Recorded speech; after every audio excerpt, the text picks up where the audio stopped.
ছেলের পক্ষের মেয়েরাই গেছে দেখতে, তো মেয়েরা তো দেখলে কোনো সমস্যা নেই। জানায় আসছে আগামী অমুক তারিখে ছেলের বাপ আসবে। বাবা ছেলের হুবো স্ত্রীকে দেখতে যাওয়া বাবার জন্য হারাম। বাবার জন্য কি হারাম? তো যাই হোক, বাপে দেখে আসছে, হারাম কাজ করছে। এখন কনের পক্ষ ছেলে পক্ষকে ফোন দেয়, তো আপনারা কবে জানাবেন সিদ্ধান্ত ফাইনাল? ছেলে পক্ষ বলে ছেলের একজন দুলাভাই আমেরিকা থাকে, এই দুলাভাই মেয়ের ছবি দেখার পর সিদ্ধান্ত দিবে হ্যাঁ নাকি না। কারণ বিয়েটা দুলাভাই করবে, এই জন্য ছেলের দুলাভাই মেয়েকে দেখবে, দেখার পর বলবে এই মেয়ে কি হ্যাঁ নাকি না। কারণ বিয়েটা দুলাভাই করবে, তো এই জন্য সিদ্ধান্তটা দিবে। নির্লজ্জ আর বেহায়া অশ্লীলতা এমনভাবে ছড়িয়ে দেয়, এগুলা হলো যার সন্তান তৈরি করার একটা নীল নকশা। বিয়ে কে করবে? আপনি করবেন, তো দুলাভাই কেন দেখবে? তাও আবার কি সিদ্ধান্ত দিবে হ্যাঁ নাকি না। এই জাতীয় সমাজ ব্যবস্থা যদি আপনারা কেউ বলে, আপনার মা বাবা আপনারা বলতে পারে বাবা এটা সামাজিকতা, আপনি বলবেন আম্মা আব্বা সমাজের জন্য আমি আমার রবকে ছাড়তে পারবো না, আমার রবের জন্য এই জাতীয় হাজারো অশ্লীলতাপূর্ণ সমাজ আমি ছাড়তে পারি না, আমার রবকে আমি ছাড়তে পারবো না, বলতে পারবেন না? আল্লাহ তৌফিক দান করেন। তো যাই হোক, আমরা মূল আলোচনায় থাকি। আমাদের আলোচনা জিহাদ চলে গেছে বিয়েতে। তো তিন ব্যক্তিকে সাহায্য করা আল্লাহ নিজের উপর অবধারিত করে নেয়। এর মধ্যে একজন মুজাহিদ, আর একজন হলো গোলাম, আর একজন হলো ওই যে বিবাহ যে করে।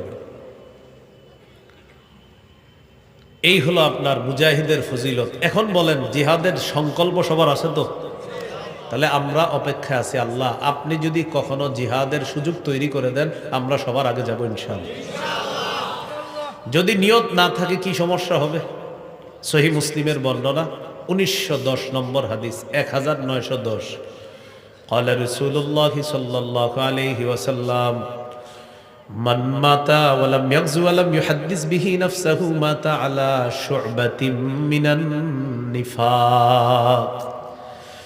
নবীজি বলেন কেউ যদি আল্লাহর রাস্তায় জিহাদ না করে মারা যায়, অথবা জিহাদের নিয়ত না করে মারা যায়, এই ব্যক্তি মুনাফিকি মৃত্যুবরণ করলো বলি নাউজুবিল্লাহ। এই মুসলমান মনে রাখবেন, নবীজি বলতেছেন কেউ যদি জিহাদ না করে মারা যায়, অথবা জিহাদের সংকল্প অন্তরে না রেখে মারা যায়, এই ব্যক্তি মুনাফিকি মৃত্যুবরণ করবে নাউজুবিল্লাহ। তাহলে গেল জিহাদের ময়দান, গেল জিহাদের কথা। এবার তিরমিজির একটা হাদিস শুনি, 1656 নম্বর হাদিস। قال رسول الله صلى الله عليه وسلم لا يكلم أحد في سبيل الله والله أعلم بمن يكلم في سبيله إلا جاء يوم القيامة واللون لون الدم والريح ريح المسك। নবীজি বলেন কোন ব্যক্তি যদি জিহাদের ময়দানে গিয়ে আঘাতপ্রাপ্ত হয়, কে আঘাতপ্রাপ্ত হবে বিষয়টা জানেন একমাত্র আল্লাহ। কেউ যদি জিহাদের ময়দানে গিয়ে আঘাতপ্রাপ্ত হয়, এই শুধুমাত্র আঘাতপ্রাপ্ত হওয়ার কারণে কিয়ামতের ময়দানে এমন অবস্থায় উঠবে, তার শরীরের রংটা হবে, আঘাতের জায়গার রং হবে রক্তের কালারের রং। ওর রিহু রিহুল মিসকি, তার শরীর থেকে মেশক আম্বরের ঘ্রাণ বের হবে। তাহলে গেল জিহাদের ময়দান, গেল জিহাদ, জিহাদে গিয়ে আঘাতপ্রাপ্ত হওয়া। এবার রয়ে গেছে গুরুত্বপূর্ণ কথাটা, শহীদ হওয়া। সুবহানাল্লাহ পড়েন। জিহাদের ময়দান, জিহাদ, জিহাদের ময়দানে আঘাতপ্রাপ্ত হওয়া। এবার আমরা জানবো শহীদ হওয়া। এবার বলেন শহীদ হওয়ার নিয়ত আছে না? 16 ঘর থেকে কেউ নিয়ত করছেন আল্লাহ আপনি যদি কখনো শহীদ হওয়ার একটা সুযোগ করে দেন, তো আল্লাহ আমি শহীদ হব। এবং বাস্তবিক আপনি মন থেকে নিয়তটা করছেন, যদি করে ফেলতে পারেন কি হবে? রাসূল সাল্লাল্লাহু আলাইহি সাল্লাম বলেন, মুসলিমের বর্ণনা 1909 নম্বর হাদিস, 1909 নম্বর হাদিস। মাদ্রাসা পাঠ্যপুস্তক অনুসারে মোট হাদিস সংখ্যা হবে 3033টা। قال رسول الله صلى الله عليه وسلم من سأل الله الشهادة بصدق بلغه الله منازل الشهداء وإن مات على فراشه। কোন ব্যক্তি যদি দিল থেকে শহীদ হওয়ার নিয়ত করে, আল্লাহ তুমি যদি আমাকে শহীদ হওয়ার সুযোগ করে দাও আমি শহীদ হব। 16 ঘর থেকে আপনি নিয়ত করেছেন আল্লাহ আমি এই মুন্সিগঞ্জ 16 ঘর এলাকার একজন মানুষ, মাহমুদ আমারে কেউ চিনে না, তবে আল্লাহ আমাদের বাংলাদেশের মুখ্য মুফতি সাহেবরা কখনো যদি জিহাদের ফতুয়া দেয়, আল্লাহ আমি জিহাদের ময়দানে গিয়ে সবার আগে শহীদ হব মাবুদ। এই জাতীয় সুন্দর নিয়ত যদি আপনার থাকে, নবী বলেন এই ব্যক্তি যদি তার ঘরের বিছানার মধ্যেও মারা যায়, আল্লাহ তাআলা তাকে শহীদদের মর্যাদায় পৌঁছায় দিবে। ঘরের বিছানা মারা গেল, শহীদদের মর্যাদা, তাহলে হলো শহীদ। বলেন কি? তো শহীদ নিয়ে কিছু জানা দরকার আছে না নাই? বলেন সূরা আলী ইমরান 169 নম্বর আয়াত। কোন সূরা? কত নম্বর আয়াত? আচ্ছা, মন দিয়ে শোনেন। আবু দাউদের হাদিস 2520 নম্বর হাদিস, 2520। এই হাদিসটা হলো সূরা আলী ইমরানের 169 নম্বর আয়াত নাজিলের প্রেক্ষাপট। কোন হাদিসটা? আবু দাউদের 2520 নম্বর হাদিস।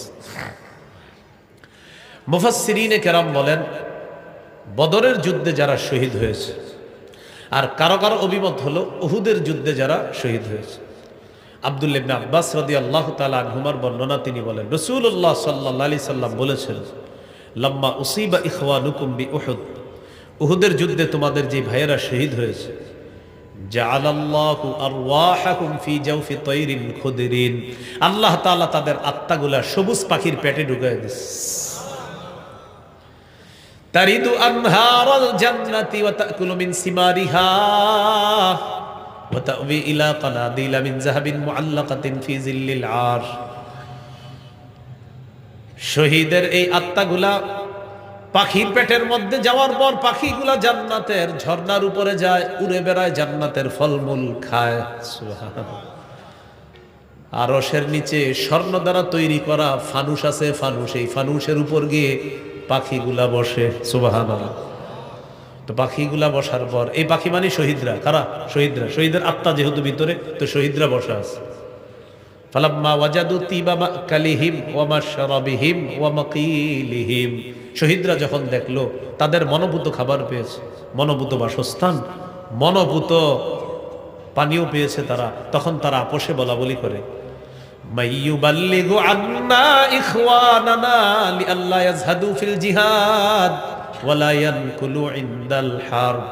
শহীদরা আপোষে বলা বলি করে, আমরা যে এত খুশির মধ্যে আছি, এত নিয়ামতের মধ্যে আছি, আমাদের এই খুশির সংবাদগুলা আমাদের দুনিয়ার ভাইদের কাছে কে পৌঁছায়া দিতে পারবে? শহীদরা বলতেছে। কেন?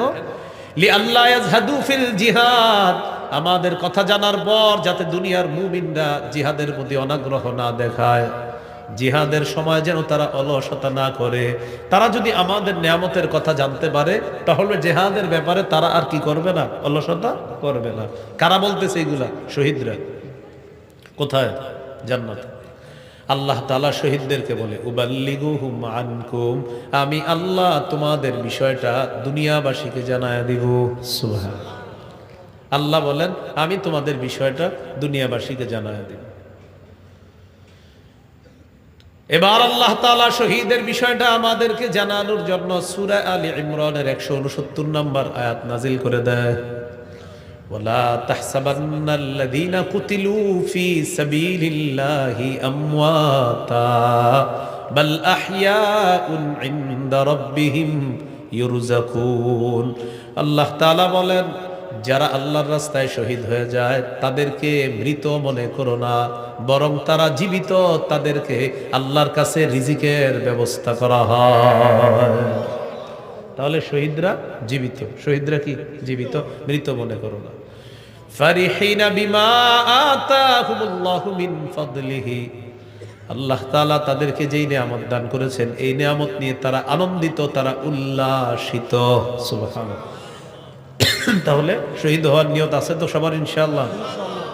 আল্লাহ তৌফিক দান করেন। এই গেল শাহাদাতের বিষয়টা। তিরমিজির বর্ণনা 1661 নম্বর হাদিস। এই হাদিসের মধ্যে আছে, ক্বালা রাসূলুল্লাহ সাল্লাল্লাহু আলাইহি ওয়াসাল্লাম, মা মিন আহাদিন মিন আহলিল জান্নাতি ইয়াসুররুহু আইয়ারজিআ ইলাদ দুনিয়া গায়রুশ শাহীদ। নবীজি বলেন, জান্নাতের কেউ দুনিয়াতে আসতে চাইবে না শহীদ ছাড়া। শহীদ আবার দুনিয়াতে আসতে চাইবে। কে আসতে চাইবে দুনিয়াতে? শহীদ কেন আসতে চাইবে? ফাইন্নাহু ইউহিব্বু আন ইয়ারজিআ ইলা দুনিয়া, শহীদ দুনিয়ার মধ্যে আসতে চাইবে। ইয়াকুলু হাত্তা উকতালা 10 মাররাত মিম্মা আ'তাহুল্লাহু মিনাল কারামা, শাহাদাতের যে পুরস্কার আল্লাহ দান করেছেন এই পুরস্কার দেখার পর শহীদের মন চাইবে আমি বারবার দুনিয়াতে যাই, আবার আমাকে শহীদ করে দেওয়া হোক, আবার আল্লাহর কাছে শাহাদাতের পুরস্কারটা নিয়ে নেই। শহীদ চাইবে আমি আবার দুনিয়াতে যাই, আমি আবার শহীদ হব, আমি আবার জিন্দা হব, আমি আবার শহীদ হব। এইভাবে আমাকে 10 বার যদি শহীদ করা হয় আমি চাই আমি দুনিয়াতে যাব, আমাকে শহীদ করা হবে। এইভাবে আমি বারবার দুনিয়াতে যেতে চাই, আমাকে শহীদ করা হবে। তাহলে কি শিখলাম? শহীদ যারা তারা দুনিয়াতে আসতে চাইবে কেন? আবার শহীদ হওয়ার জন্য। এরা দুনিয়াতে আসতে চাইবে কি হওয়ার জন্য? শহীদ হওয়ার জন্য। তিরমিজির বর্ণনা 1663 নম্বর হাদিস, 1663 নম্বর হাদিস। আশ্চর্য একটা হাদিস শুনি আমরা সবাই।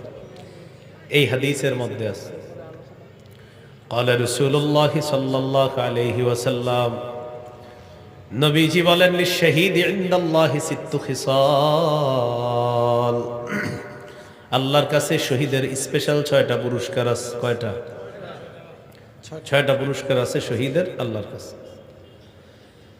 1 নাম্বার, ইউগফারু লাহু ফি আউয়ালি দাফআতিন ইউরা মাকআদুহু মিনাল জান্নাহ। এই যে দেখেন শহীদ মারা যাইতেছে, তার শরীর থেকে প্রথম ফোঁটা রক্তটা পড়ার সাথে সাথে রক্তের ফোঁটা পড়তেছে, একদিক দিয়ে তার গুনাহ মাফ, আর একদিক দিয়ে ওই মুহূর্তেই জান্নাতে তার আসনটা তাকে দেখানো হয়।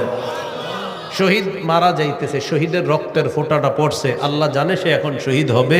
একদিক দিয়ে তার গুনাহ মাফ, আরেক দিক দিয়ে জান্নাতের আসনটা তাকে দেখানো হচ্ছে। সুবহানাল্লাহ। 2 নাম্বার, ওই জারু মিন আযাবিল কবরি, শহীদকে আমরা কবরের মধ্যে দাফন করে দিলাম। নবীজি বলেন ইউজারু মিন আযাবিল কবরি, শহীদকে কবরের আযাব থেকে বাঁচানো হয়ে যায়। 3 নাম্বার, ওয়া ইয়ামানু মিনাল ফাজাইল আকবার, কিয়ামতের ময়দানের বিভীষিকাময় মুহূর্ত আর জাহান্নামের আযাব থেকে শহীদ নিরাপত্তা লাভ করবে। আমি আপনি কিয়ামতের ময়দানে কত পেরেশানির মধ্যে থাকব, নবীজি বলেন শহীদের কোনো পেরেশানি নাই, ভয় নাই, চিন্তাও নাই। আল্লাহ তাআলা আপন জিম্মায় তাকে জান্নাতে প্রবেশ করায়া দিবে। সুবহানাল্লাহ। 4 নাম্বার, ইউদাউ আলা রাসিহি তাজুল ওয়াকারিল ইয়াকুতা ফিহা খায়রুম মিনাদ দুনিয়া ওয়া মা ফিহা, জান্নাতের মধ্যে মরমর পাথর আছে, এই পাথর খচিত মুকুট শহীদের মাথায় পরিয়ে দেওয়া হবে। এই পাথর দুনিয়া আর দুনিয়ার মধ্যে যা কিছু আছে সব কিছুর চাইতে এই পাথর আরো বেশি দামি। 5 নাম্বারটা কি বলবো? হ্যাঁ বলেন। ওয়ায়ুযাওয়াজু সিনতাইনি ওয়া সাবঈনা যাওজাতাম মিনাল হুরিল আইন, 72 জন হুরের সাথে শহীদের বিয়ে দেওয়া হবে। 6 নাম্বার, ওয়ায়ুশাফাউ ফি 70 মিন আকারিবিহি, শহীদের নিকট আত্মীয়র মধ্যে কমপক্ষে 70 জনের ব্যাপারে তার সুপারিশ আল্লাহ কবুল করবেন। আসেনি শহীদ হওয়ার নিয়ম? হাত নামান। তাহলে 4টা বিষয়, জিহাদের ময়দান, এরপর হলো জিহাদ, এরপর হলো জিহাদের ময়দানে আহত হওয়া, এরপর হলো জিহাদের ময়দানে শহীদ হওয়া। নিয়ত আছে তো ইনশাআল্লাহ? ইনশাআল্লাহ। এবার রয়ে গেল জিহাদের ময়দানে নেতৃত্ব। বলেন কি? নেতৃত্ব। যিনি নেতা হবে তার অনুসরণ করতে হবে, তার আনুগত্য করতে হবে। তো এই আনুগত্য হলো সূরা নিসার 59 নম্বর আয়াতে আছে, ইয়া আইয়ুহাল্লাযীনা আমানু আতিউল্লাহ, হে ইমানদারগণ তোমরা আল্লাহর আনুগত্য করো। 2 নাম্বার, আতিউর রাসূলা, রাসূলের আনুগত্য করো। 3 নাম্বার, উলিল আমরি মিনকুম, তোমাদের মধ্যে যারা শাসক, যারা দায়িত্বশীল, যারা আমির, তাদের আনুগত্য করো। আল্লাহর আনুগত্যে কোনো শর্ত লাগবে না, রাসূলের আনুগত্যে আল্লাহর হুকুমে কোনো শর্ত লাগবে না।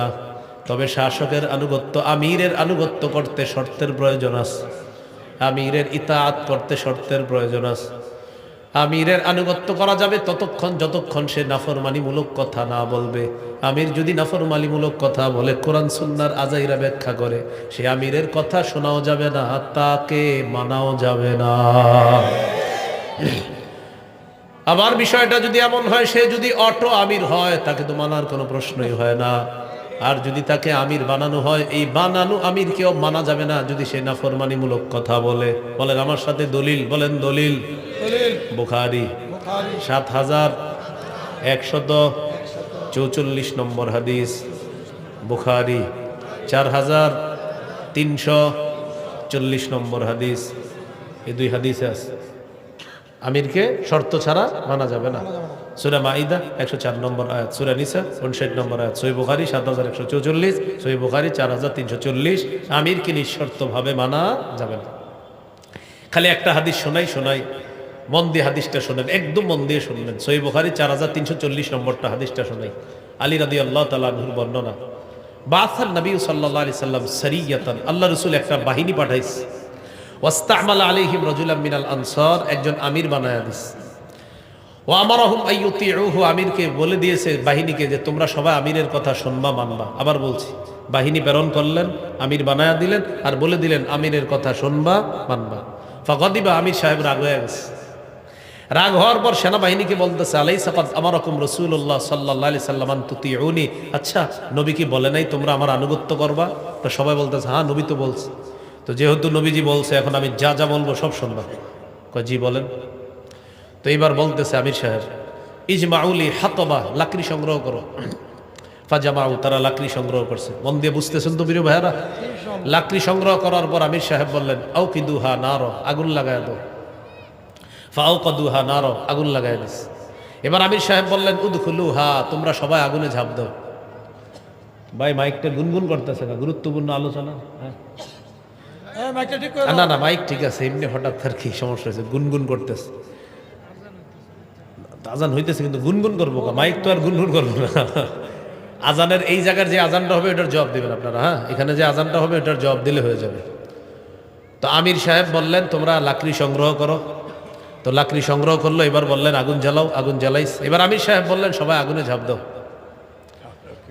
সবাই কোথাও ঝাঁপ দাও আগুনে। ফাহাম্মু, সাহাবীরা রেডি হয়ে গেছে আগুনে ঝাঁপ দিতে। চিন্তা করেন, কারণ আমিরের কথা মানতে হবে, তাই আগুনে ঝাঁপ দেওয়ার জন্য তৈরি। তো আগুনে ঝাঁপ দেওয়ার আগে এক সাহাবী আরেক সাহাবীরে বলে, এই আসলে ঝাঁপ দিমু? একজন আরেকজন, ফাজা আলা ইউমসিকু বাদুহুম বাদা, একজন আরেকজন এইভাবে খোঁচায়, এই আসলে ঝাঁপ দিমু, এই আসলে ঝাঁপ দিমু, এরকম আরেকজন আরেকজনে বলে। কেন? ফারাদনা মিনান নার ইলা রাসূলিল্লাহ, আরে আগুন থেকে বাঁচার জন্য নবীর কাছে আসছে, সেই নবী আগুনে ঝাঁপ দিতে বলবে, এটা আমাদের বিশ্বাস হয় না। এই করতে করতে হাত্তা খামাদাতিন নার, আগুন নিভে গেছে। সুবহানাল্লাহ। সাকানা গদবহু, আমির সাহেবের রাগও ঠান্ডা হয়ে গেছে। আলহামদুলিল্লাহ বলে। শুধু আমাদের হজরত জিনটা নয়, 10 বছরেও ঠান্ডা হইল না। তো এখন আমির সাহেবের রাগ ঠান্ডা, আগুনও নিভে গেছে। আগুন নিভে যাওয়ার পর ঘটনাটা নবীজির কাছে গেছে। যাওয়ার পরে রাসূল সাল্লাল্লাহু আলাইহি সাল্লাম বললেন, সর্বনাশ, তারা যদি আমিরের কথা শুই না আগুনে ঝাঁপ দিত, বা খারাজু মিনহা ইলা ইয়াউমিল কিয়ামা, কিয়ামত পর্যন্ত আগুনই থাকতো, আর বের হতে পারতো না। নবীজি বললেন, ইন্নামাত তাআতু ফিল মারুফ, আমিরের কথা শুধু ন্যায়সঙ্গত কথা শুনবা। আমির কোনো নাফরমানিমূলক কথা বললে তার কথা শোনাও যাবে না, তার কথা মানাও যাবে না। সারা দুনিয়ার উলামায়ে কেরাম যদি কারো কোনো ভুল ধরিয়ে দেয়, এই ভুলটাকে ভুলই মানতে হবে, এবং এটা মানার পরে আপনাদেরকে সেই জাতীয় ভুল থেকে বেঁচে থাকতে হবে। যদি না বাঁচেন, নিঃসন্দেহে এটা গুমরাহির পথ। এই জন্য মনে রাখবেন। তাহলে 5টা জিনিস শিখলাম, বলেন আমার সাথে।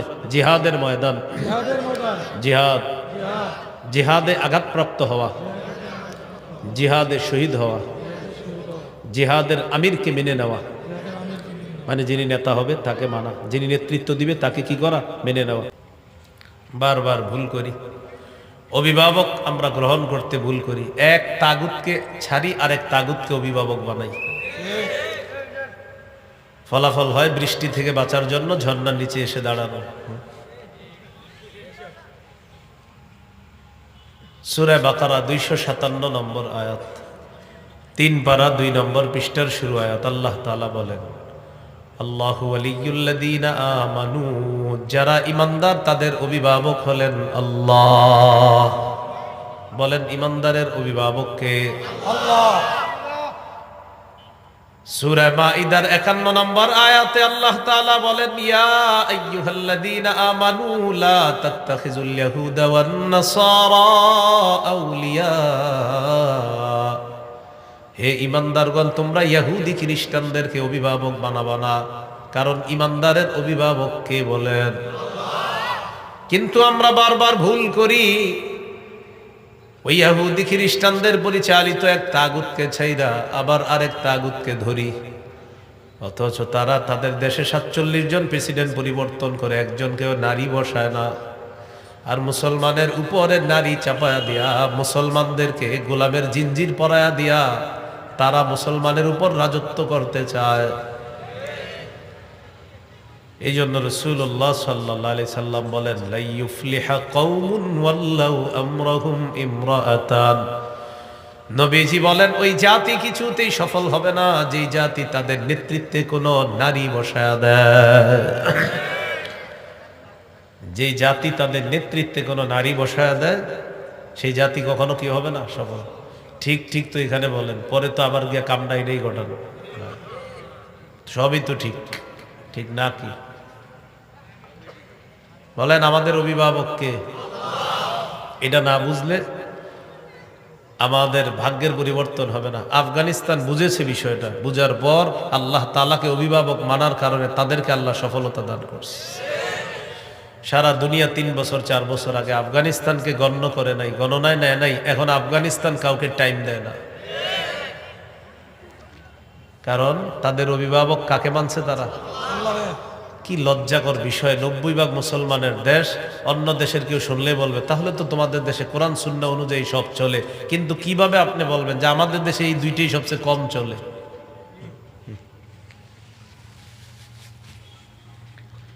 তাহলে নবীজি বললেন, মাল দিয়ে লড়াই করো, জান দিয়ে লড়াই করো, সম্পদ দিয়ে লড়াই করো। মনে থাকবে ইনশাআল্লাহ।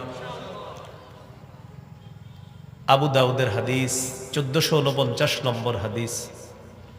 হাদিসের বর্ণনাকারী আব্দুল্লাহ ইবনে হুবশিগিল খাসআমি রাদিয়াল্লাহু তাআলা তিনি বলেন, আন্না রাসূলুল্লাহ সাল্লাল্লাহু আলাইহি ওয়াসাল্লাম সুইলা আইয়ুল আমালি আফজালু ইয়া রাসূলুল্লাহ।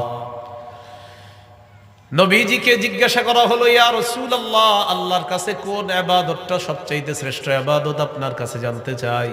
কোন আমলটা সবচাইতে ফজিলতপূর্ণ আমল আপনার কাছে জানতে চাই। নবীজি বললেন, তুলুল কিয়াম, লম্বা সময় নামাজের মধ্যে দাঁড়িয়ে থাকা আল্লাহর কাছে শ্রেষ্ঠ আমল। সুবহানাল্লাহ। এটা কি কাল? শীতকাল। একটু তাহাজ্জুদ পড়ার চেষ্টা করেন, আল্লাহ তৌফিক দান করেন।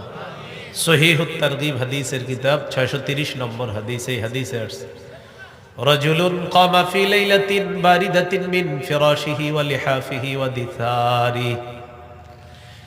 এক ব্যক্তি প্রচন্ড শীতের রাত, লেপ কম্বল বিছানা ছেড়ে রাতের বেলা ঘুম থেকে জাগ্রত হওয়ার পর কামা ফাতাওয়াদ্দা সুম্মা কামা ইলা সালাহ, ওযু করছে, করার পর নামাজের মধ্যে দাঁড়িয়েছে। প্রচন্ড শীতের রাত, লেপ কম্বল বিছানা ছেড়ে যে নামাজের মধ্যে দাঁড়িয়ে যায়, আল্লাহ তাআলা তাকে দেখে খুশিতে হাসতে থাকে। সুবহানাল্লাহ। ফেরেশতাদেরকে আল্লাহ তাআলা প্রশ্ন করেন, মা হামালা আবদি হাদা আলা মা সানা।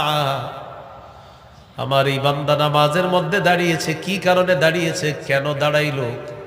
ফেরেশতারা বলে, আল্লাহ রাজা মা ইনদাকা ওয়া শাফকাতাম মিম্মা ইনদাক।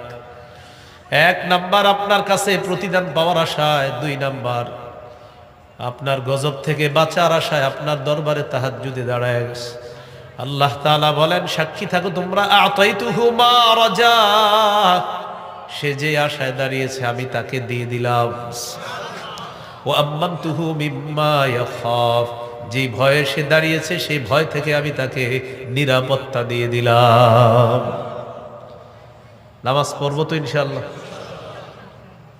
নামাজ একটু লম্বা সময় নিয়ে পড়বেন। জোহরের 4 রাকাত 3.5 মিনিট, এই নিয়মটা বাদ দেন। হ্যাঁ,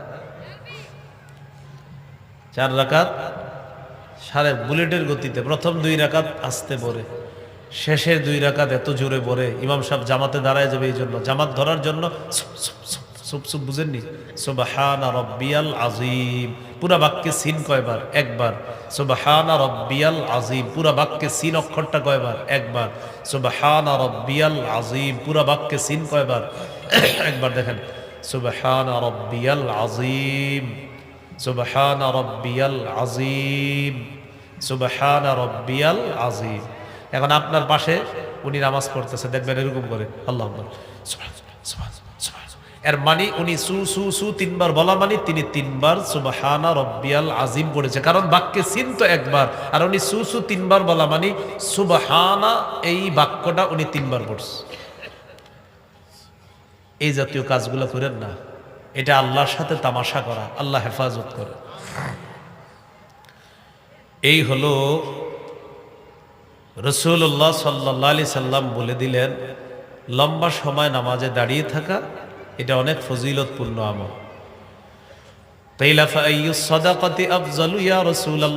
এরপর প্রশ্ন করা হলো, কোন ধরনের সদকা সবচাইতে শ্রেষ্ঠ? নবীজি বললেন, জাহাদুল মুকিল্লি, যেই বান্দা পরিশ্রম করে উপার্জন করে, তার এই উপার্জিত সম্পদ থেকে সে যেই সদকা করে, এই সদকাটা আল্লাহর কাছে শ্রেষ্ঠ সদকা বলে গণ্য হয়ে যায়। রিক্সা চালাইলেন, পান দোকানদারি করলেন, ছোটখাটো ব্যবসা করলেন, ইটের ভাটায় চাকরি করলেন, ইট ভাঙার কাজ করলেন, এই সমস্ত কষ্টদায়ক কাজ, অথবা আপনি চাকরি করলেন, সারা মাস চাকরি করার পর যে বেতন আপনি পেলেন, এই বেতন থেকে আপনি সদকা করলেন, নবীজি বলেন এই সদকা আল্লাহর কাছে শ্রেষ্ঠ সদকা হিসাবে গণ্য হয়ে যায়। তো বলছিলাম, রাসূলুল্লাহ সাল্লাল্লাহু আলাইহি সাল্লামকে বললেন কোন সদকা শ্রেষ্ঠ? নবীজি বললেন, কষ্টার্জিত উপার্জন থেকে কেউ যদি সামান্য সদকা করে, এটা আল্লাহর কাছে শ্রেষ্ঠ সদকা হিসাবে গণ্য হয়ে যায়। সুবহানাল্লাহ। এরপর প্রশ্ন করলেন, ফাআইয়ুল জিহাদি আফযালু ইয়া রাসূলুল্লাহ, ইয়া রাসূলুল্লাহ, কোন জিহাদ সবচাইতে ফজিলতপূর্ণ আপনার কাছে জানতে চাই। নবীজি বললেন, মান উহরিকা দামুহু ওয়া উকিরা জাওয়াদুহু, যে ব্যক্তি জিহাদের ময়দানে তার ঘোড়া সহ যায়, যাওয়ার পর সেও শহীদ হয়, তার ঘোড়াটাও শহীদ হয়, এই শাহাদাতের মর্যাদা আল্লাহর কাছে সবচাইতে শ্রেষ্ঠ। নবীকে প্রশ্ন করলেন, ফাইয়ুল হিজরাতি আফযালু ইয়া রাসূলুল্লাহ, কোন হিজরত সবচাইতে শ্রেষ্ঠ আপনার কাছে জানতে চাই। নবীজি বললেন, মান হাজারা মা হারামাল্লাহু আলাইহি, আল্লাহ তাআলা যা নিষেধ করেছেন এই নিষেধাজ্ঞা জিনিস থেকে কেউ যদি বেঁচে থাকে, এই নিষেধ জিনিস থেকে বাঁচার নাম হলো আল্লাহর কাছে শ্রেষ্ঠ হিজরত হিসাবে গণ্য হয়ে যায়।